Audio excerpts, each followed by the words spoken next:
talked about, okay, here we go.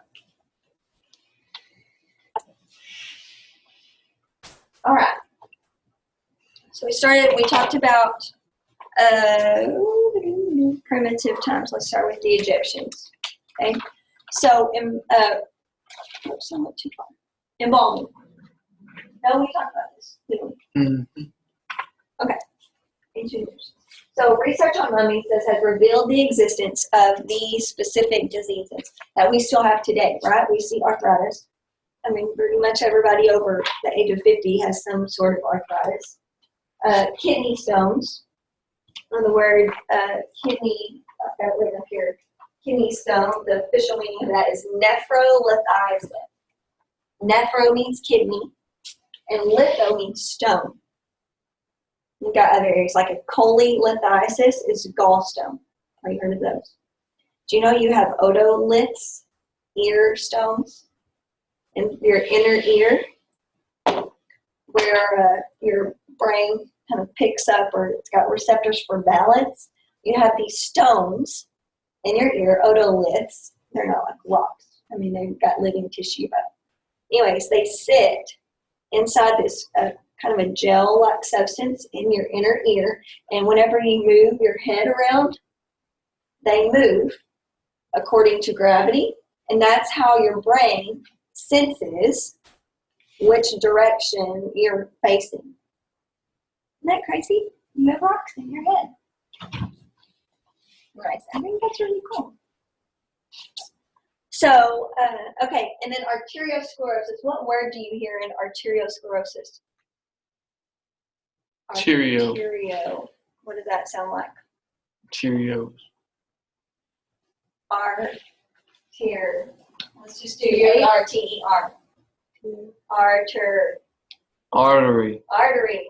Okay, so that's the root word for artery, and sclerosis means hardening. So that means hardening of the arteries, which is usually as a response to like plaque buildup.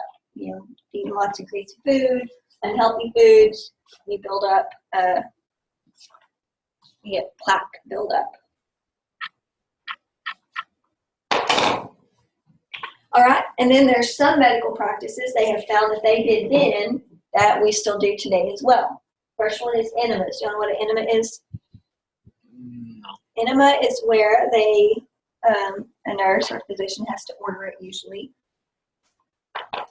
Insert a tube, or sometimes it's like a medicine type bottle into the rectum and push a whole bunch of fluid in hopes that it will cause the person to have a bowel movement. So it's a treatment for constipation. Not a fun treatment, but that's what it is. We can see that they use that. Circumcision preceded marriage. Okay, so that's that's been going on in a long time, and still today. Today we don't do it anymore when precede marriage, or at least that's not the normal way to do it. But it's done in the hospital, usually before babies even leave the hospital. It's done within that first 24, 48 hours. Not always, but usually. Closing wounds, so they can see where they actually have, sutured wounds or stitched up wounds. And then setting fractures, which just means somebody has broken something, they would set it, try to correct it, maybe put like wood or sticks on either side and wrapped it to keep it straight. Okay, the ancient Chinese, they believed in the need to treat the whole body by the curing of spirit and nourishing the body. That's called holistic care. I put that word up at the top over there. Holistic, it's kind of an idea of not just taking care of the physical issues, but the spiritual issues and emotional and mental issues going on. So kind of encompasses all kinds of care. They recorded a pharmacopoeia of medications. It's based on the use of herbs. And a pharmacopoeia is, let me write this down.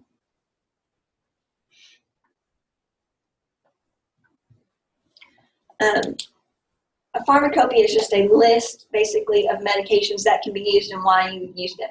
We have a United States pharmacopoeia that lists all of the drugs available in the United States and why you might prescribe them. So that's what they did here. They made this big list of different herbs and things that which is quite an achievement in and of itself. Use therapies such as acupuncture. Have y'all seen acupuncture before, where they use the needles and use pressure points to relieve pain or stress? And they began to search for medical reasons to illness. Why is that so significant? Why is it significant that they research medical reasons for illness?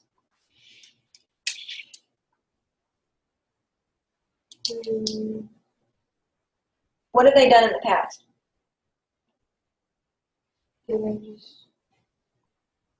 They thought what? They thought it was caused by what?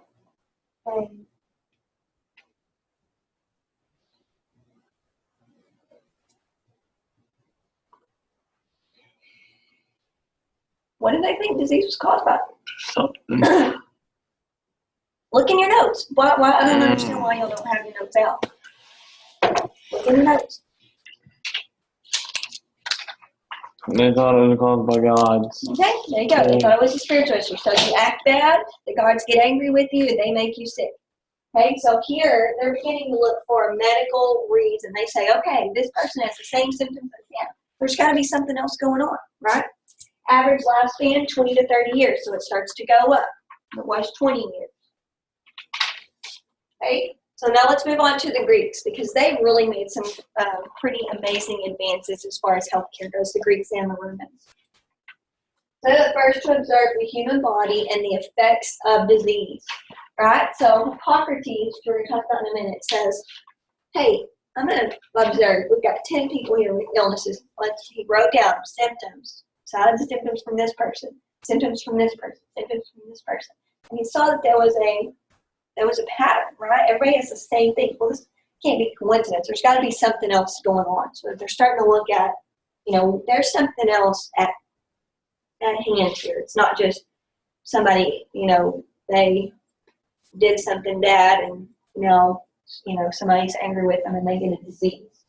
Okay? They believe illness is a result of natural causes. And this is over time. This wasn't like the beginning of 1200 BC. They all determined that this was going on. This is over many, many, many years. Stress, diet, and exercise as ways to prevent disease.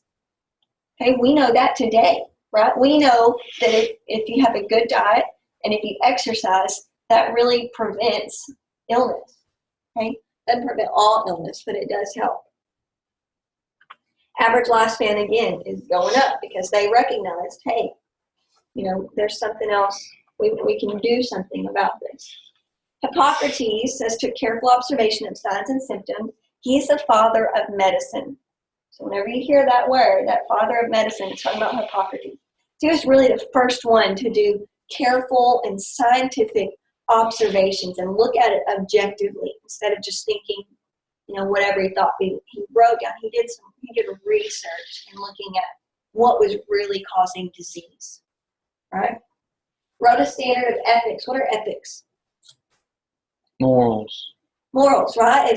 It's the study of right and wrong, or the idea of what's right and what's wrong and what's really right and really wrong. Let's, even for the gray areas, let's look at this. So, and this is even kind of where ours stem off of. So confidentiality, he included that. Right? If you go to the doctor, you don't want them to write it in the newspaper what you came to the doctor for, right? Like you've got athlete's foot or something like that.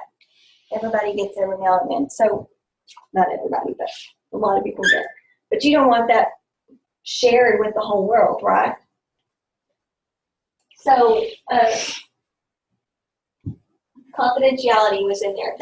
Another thing that was in there is to not deliberately harm their patients. So physicians take an oath that says, I will not use my power as a physician, because they really have lots of power. You think about it, you're going to them and they're prescribing you something that there's lots of medications that can make your kidneys stop working, that can just kill you on the spot. So you put lots of trust in your physicians to do the right thing. And that's important, that they seek to not harm anyone and abuse their power. Okay, the Hippocratic Oath is based off of what Hippocrates wrote. And that is an oath that physicians take. It's kind of like a formal ceremony, if you will, whenever they graduate, and they take this oath that says they're not going to do any harm, and they're going to keep things confidential. Okay, Aesculapius is the Greek god of healing. So you can see there's still a big mixture. It's still making this new turn into thinking that disease is caused by natural causes. It's moving that direction, but there's still being, think about, we've learned about Greek mythology and how they've had so many different gods and what they believe. So Aesculapius is the god of healing, and the staff and serpent was the symbol for that particular god. It's called the caduceus. Y'all seen this symbol before? That's where it came from. And you'll ever wonder, like, I don't understand why the snakes are on that sign. That means the hospital. I don't get it. That's why. That's where it came from. All right, the Romans. First to organize medical care by providing care for injured soldiers. So they organized it. Okay, they set up wards. It wasn't just everybody fend for themselves, or every family for themselves. They organized it and set it up. Later, hospitals were religious, it says, and charitable institutions. So they started setting up places for sick people to come. Still very, and will continue to be for many years, you'll see, related to a religious, has a religious aspect to it. First, public health and sanitation systems with sewers and aqueducts. Why is that important? Good hygiene. Good hygiene. Right? You don't eat in the same place that you go to the bathroom. Right? They needed to move out that waste or used water, etc., because people were starting to move in to towns instead of everybody living out rurally. You know, people are starting to kind of move together, and you'll see that later on, especially Middle Ages. Everybody's kind of moving in together. Well, that causes more waste, more chances for bacteria and viruses to spread.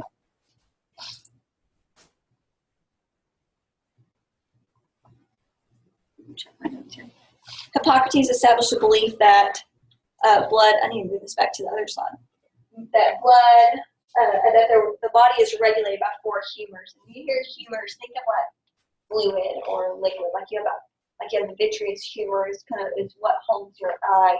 That's what pressurizes the inside of your eye and holds up. It's kind of liquidy gel material. And blood is considered a humor. But he says that there's blood, phlegm grosses me out, but anyway, black bile and yellow bile. And now we know that this is not really the case, but it was still a really good progression towards understanding how the body works. Okay, what happened to the lifespan here? Going up, right? It's going up a little bit. That's because they're recognizing that disease is more than just a happenstance. It's caused by something. And if it's caused by something, then you can prevent it, right? Galen was a Roman that was trained by Egyptians, and he documented the importance of the spinal cord and the kidneys. What does your spinal cord do? Homeostasis for your body. Well, your brain does. What about your spinal cord? It picks up messages, definitely.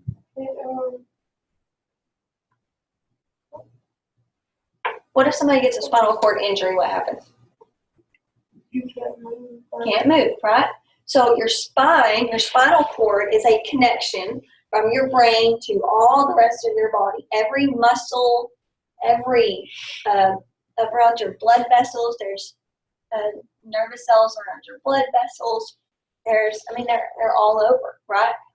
Here's what's really crazy. Every single hair on your body has a muscle, its own muscle attached to it. You know how many of you get goosebumps? You get cold, you get goosebumps? Well, that's because your brain is saying, hey, you need to heat up. Let's make your skeletal muscles. Let's make your muscles amp up and make those work. And so what it does is it tells each of those little bitty muscles inside each hair on your body to contract, and when they do that, it makes the hair stand up. Right? So each one of those has a neuron attached to it. It comes from your brain, off of your spinal cord, down to each muscle. Isn't that crazy? pretty intense, I think. So spinal cord is highly important. And then your kidneys, what do? They filter your blood, right? They remove waste.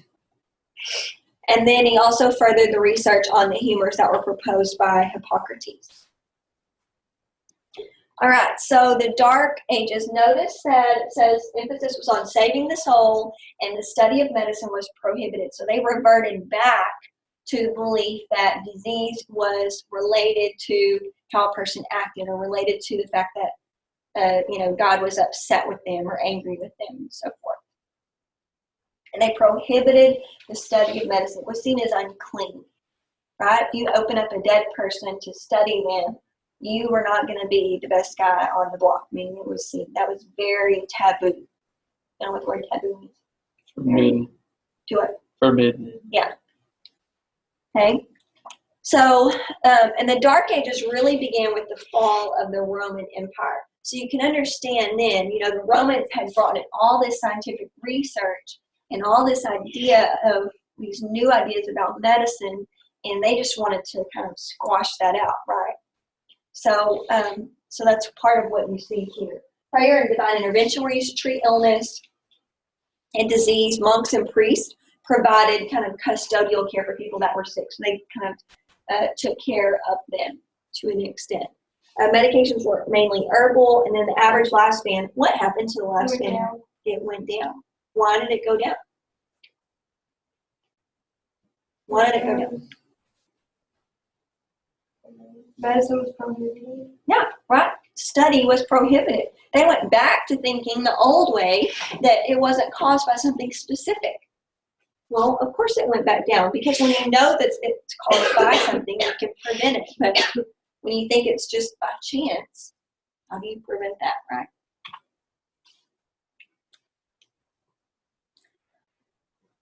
The Middle Ages. So they had a renewed interest in medical practices of the Greek and Romans. So finally, get out of the Dark Ages and we move into this area where they're saying, okay, let's pick this back up. There's got to be more going on here, right?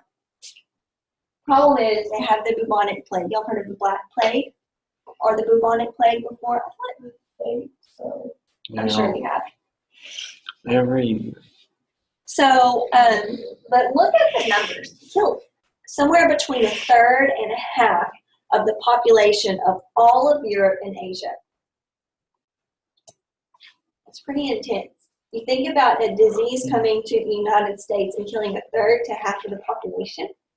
I mean, that is staggering. I mean, that would be, think about the craziness.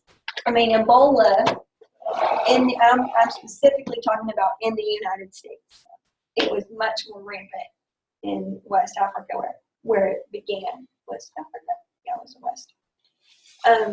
But even here, think about kind of all of the hype and everything that came with that. And I don't remember how many cases we had. Like 5. Yeah, it wasn't all even that many, but it was this mass kind of hysteria almost. Not completely, but definitely think about something like this, and how close people live. This was so contagious. The reason it's called the bubonic plague, because one of the symptoms people would get, they're called buboes, and they were where their lymph nodes, like you have lymph nodes in your axillary region under your arm, groin area, neck, you got lymph nodes all over. Those are usually the main areas. They would swell up and cause these big, nasty sores, and those were called buboes. Where did it come from? Do y'all know? Rats. Yes, fleas on rats that came over from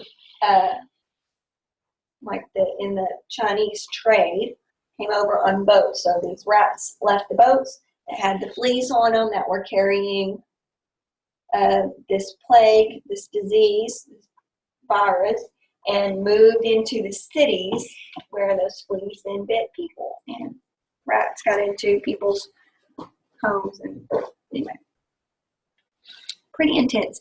Typically, it said people would die within 3 to 4 days of getting it. So it was just killing people so fast. The next person would already have been exposed before they even knew the first person had it and died. Other major diseases during this time period included smallpox, diphtheria, tuberculosis. Remember, we talked about tuberculosis a little bit, lung disease, typhoid, plague, and then malaria, which is a mosquito-borne illness. Began requiring physicians to have a license. That's good, right? I can't just say, hey, I'm going to be a doctor. Come over here and let me fix you up, right? You had to have a license. Realization of contagiousness. I would hope that they realized contagiousness after this plague, right? But they realized that you can pass things to another person. Cities became common. Why is this an issue?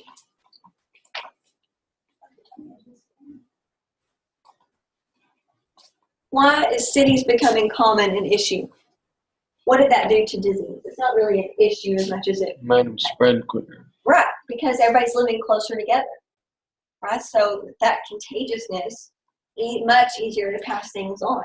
Some of these, like tuberculosis, is airborne. Somebody coughs, somebody else breathes in that cough, they get it. If their immune system is down, usually. One of the nurses that I worked with when I was in Ethiopia contracted tuberculosis while I was there. So I had to go home and get treatment for that, but pretty intense. The average lifespan, 20 to 35 years. Okay, now barber surgeons is something else that was popular in the Middle Ages.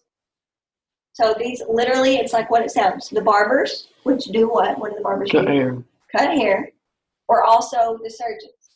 I guess they decided they were skillful cutters, so let's let them cut on our body too, right? So they would practice phlebotomy. Phlepo means vessel and vein, and then otomy is a dissection of or cutting. And so that was something they would bloodletting, like if they thought they had something. Oh, that was a big treatment. So if they had disease, they're like, okay, if we get rid of their blood, it'll get rid of the disease. Right? So, cataracts, removing cataracts from your eye. I'm not going to go to the barber shop to get cataracts removed. I'm not letting them touch my eye, right? And then amputations. Everybody know what an amputation is? Okay, so amputation where they remove a limb. Definitely.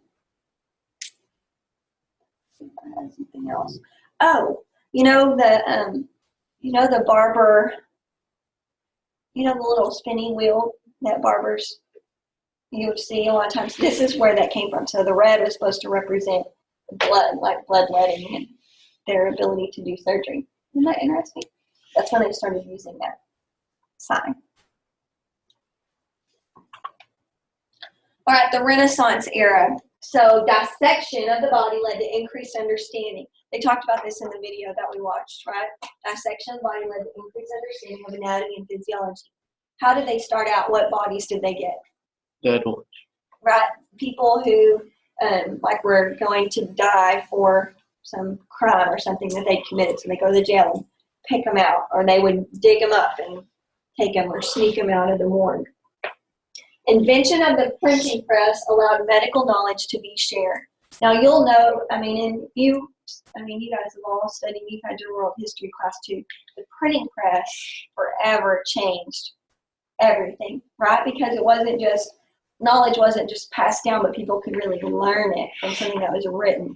So especially for medical science, where printing press was definitely important. The first anatomy book was published by Andreas Vesalius, and that was, people began to think, they began to study the body and study disease. So we moved out of this place where it was so taboo into the area where it wasn't. So what's happening to the lifespan? Again, it's going up, right? 16th and 17th century. So the cause of disease was still not known. But many people died from infections. They couldn't do anything about it. So they still didn't realize the cause, but they knew there was a cause. Invention of the microscope, significant, right? It allowed for them to actually see that there is like another, think about the bacterial world. It's like all other world. It's like another realm almost. How tiny they is. If we were to swab your desks, and grow them in a petri dish for a couple days. I don't even want to think about what would be on there. But, you think, I don't know. I mean, that was new. That whole idea that there's things that you can't see that are alive was a brand new idea. And knowing that that's what caused disease made a significant change in how they handled disease. Apothecaries were early pharmacists, and they would prescribe and sell medications. You probably Paris Apothecary. That's the name of that. That's where that name comes from. It's a pharmacy in Paris. Ambrose, I'm not sure how you say some of these things. A French surgeon was known as the father of modern surgery because one of the things he did at least was use ligatures to stop bleeding. Ligature is like what's that? Oh my gosh, I'm not even sure. Like a tourniquet, the same idea as a tourniquet, right? So it would slow down bleeding so they could actually do the surgery. Average lifespan still going up.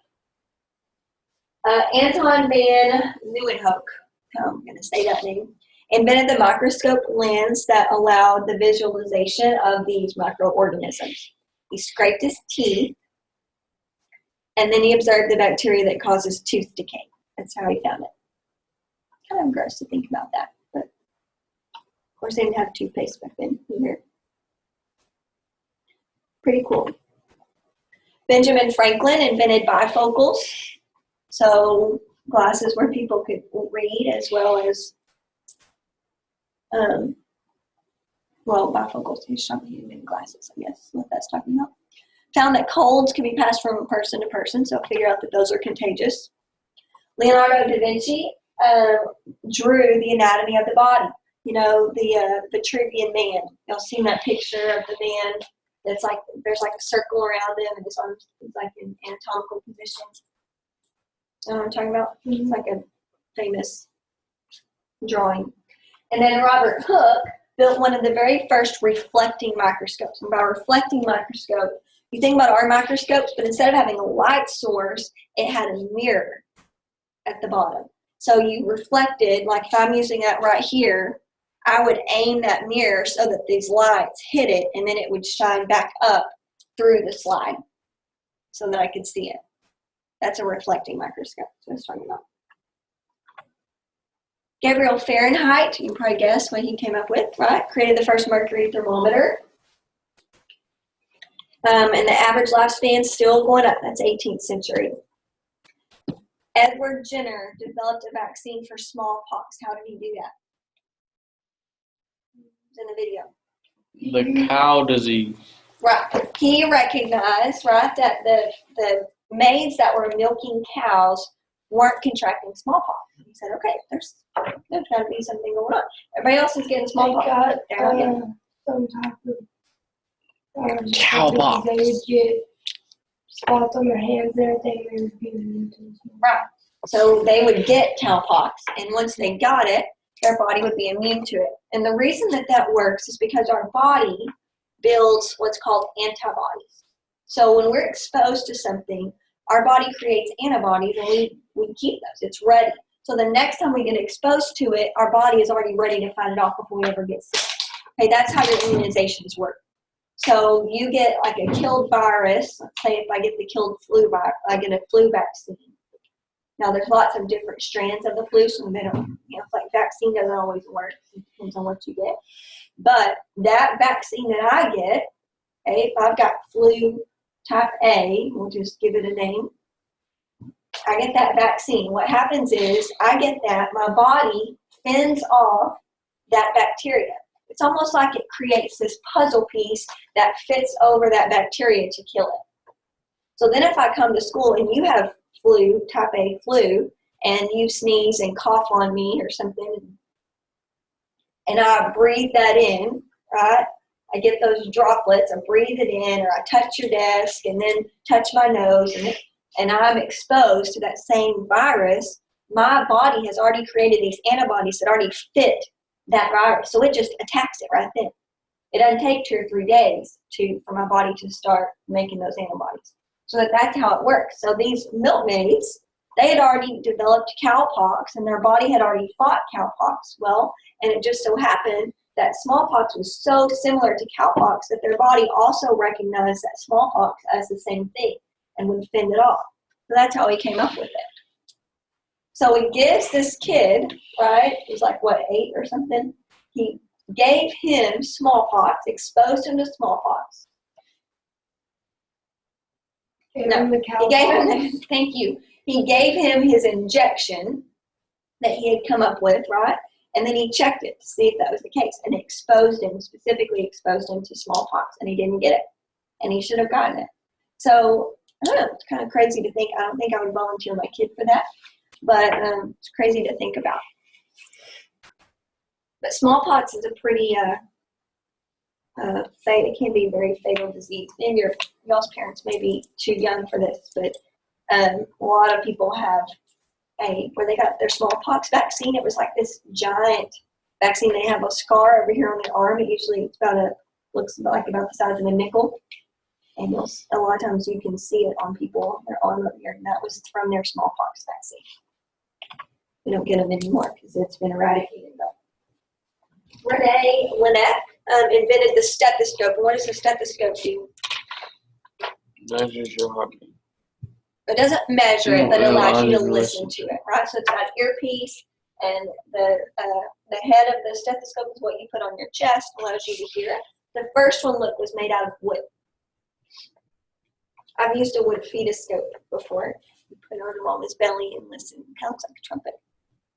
It didn't work for me, but let's see. 19th century, rapid advancements due to discoveries of microorganisms, anesthesia, right? That made a big difference in performing surgeries. People weren't so scared to have surgery. It wasn't an end-of-life thing anymore. And then vaccines. Infection control developed. Once they figured out that these microorganisms, these tiny little bacteria and viruses, cause disease, and they developed infection control, which could include hand washing, just washing in general, separating. I mean, we're talking even still here in the 1800s. Doctors would go deliver a baby here, go deliver a baby here, without ever washing their hands, same blood all over them and everything else. And you think it's pretty disturbing to think of. But formal training for nurses began, and women became really active participants in healthcare. And the average lifespan went way up, right? Elizabeth Blackmore was the first female physician in the U.S. Florence Nightingale, I learned a lot about her when I was in school. She's known as the founder of modern nursing. And she made lots of major advances in healthcare. So she established efficient and sanitary nursing units during the Crimean War. She washed her hands. She cared for the men that she took care of for that war. She invented the call bell system so that if people needed something, they could call them, and then began the professional education. So she opened up a nursing school. But just being like washing her hands and cleaning wounds. That's what she did. It was very simple. Washed hands, clean wounds. And it's this amazing nursing care that saved a crazy number of lives. All right, you guys can go.